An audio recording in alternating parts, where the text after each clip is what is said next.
In today's video, I'm going to teach you how to autofill rows in Google Sheets on desktop.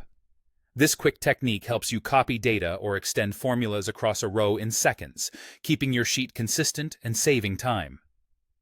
First, start by entering the information you want to repeat or extend into a single cell. This could be plain text, a number, a date, or a formula.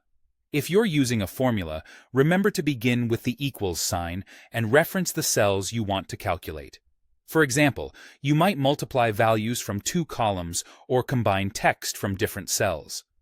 The key idea is that whatever you put in this first cell becomes the model for everything you fill across the row, so make sure it looks exactly how you want before continuing. If you're building a pattern, like days of the week or a sequence of numbers, Google Sheets is often smart enough to continue that pattern for you. Next, click the cell to select it.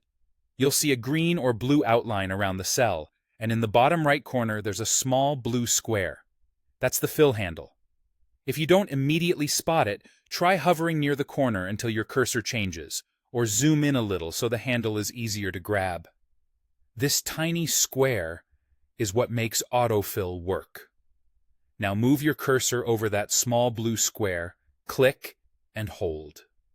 Drag it horizontally across the row to the right, or to the left, if that's where your data needs to go.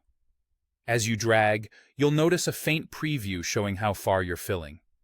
Keep your movement in a straight line across the row so you don't unintentionally fill up or down. If you're extending a formula, the references will adjust as you go, following relative references, unless you've locked them with dollar signs. Finally, let go of the mouse button to release and complete the autofill. Google Sheets will populate the selected cells using the content or pattern from your original cell.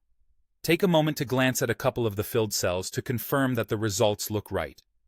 If it doesn't behave as expected, undo and adjust your first cell, or check whether any references should be absolute with dollar signs to keep certain rows or columns fixed. That's all you need to autofill rows on desktop. With a reliable starting cell, a precise selection, a smooth drag, and a quick review, you'll keep your sheets clean, accurate, and fast to update.